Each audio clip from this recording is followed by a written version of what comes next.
Hello everybody and welcome to Priya Ranjan computer tutorial. मैं हूं आपका दोस्त प्रिय रंजन कुमार और आप देख रहे हैं प्रिय रंजन कंप्यूटर ट्यूटोरियल।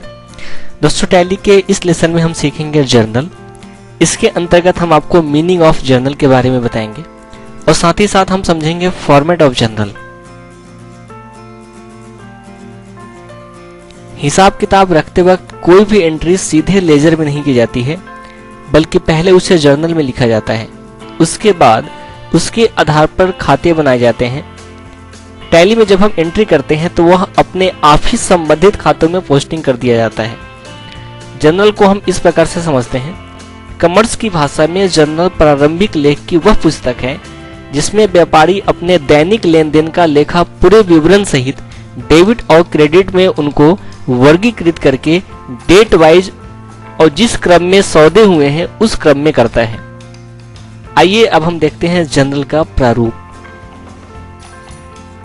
दोस्तों, यहाँ पे आप देख सकते हैं सबसे पहले वाले बॉक्स में तिथि लिखी हुई है, यानी डेट लिखी हुई है, यानी जिस भी दिन लेन देन या कोई सौदा हुआ है उसकी डेट यहाँ पे लिखी जाती है। उसी तरह से दूसरा जो खाना है वह है पार्टिकुलर्स का, यानी विवरण का। ठीक है।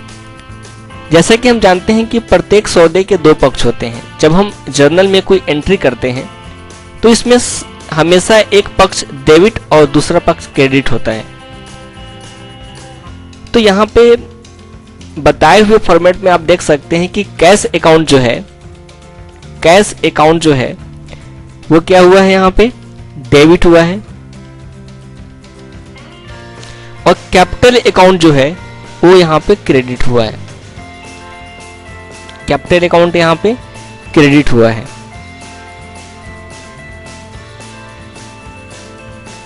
तो यहाँ पे बताए हुए फॉर्मेट में आप देख सकते हैं कि कैश अकाउंट यहाँ पे डेबिट हुआ है और कैपिटल अकाउंट यहाँ पे क्रेडिट हुआ है ना। तो इसके नीचे जो आप ब्रैकेट में देख रहे हैं यहाँ पे लिखा हुआ है being business started with cash, यानी कैश अमाउंट है, इसमें बिजनेस स्टार्ट किया गया है। यह कहलाता है नैरेशन। इस नैरेशन के लिखे बिना जर्नल में जो भी लेन देन का लेखा लिखते हैं वो अनकंप्लीट होता है, इसलिए यह नैरेशन यहाँ पे लिखना बहुत ही जरूरी है। इसके बाद वाले खाने में आप देख सकते हैं यहाँ पे लिखा हुआ है लेजर फोलियो, इसका शॉर्ट फॉर्म होता है LF। मैनुअल अकाउंटिंग में जब हम कोई भी एंट्री करते हैं तो वो लेजर में पोस्टिंग की जाती है।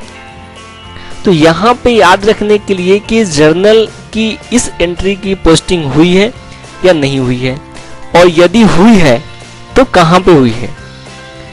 तो लेजर में कहाँ पे हुई है, किस पेज नंबर में हुई है, यहाँ पे उसे लिख दिया जाता है। किंतु टैली में इसकी आवश्यकता नहीं होती, क्योंकि टैली में एंट्री करते ही लेजर में पोस्टिंग अपने आप हो जाती है। इसके बाद वाले खाने में आप देख सकते हैं यहाँ पे लिखा हुआ है अमाउंट, है ना। यहाँ पे हमें अमाउंट लिखना होता है। डेबिट के सामने हम लोग डेबिट का अमाउंट लिखते हैं और क्रेडिट के सामने हम लोग क्रेडिट का अमाउंट लिखते हैं।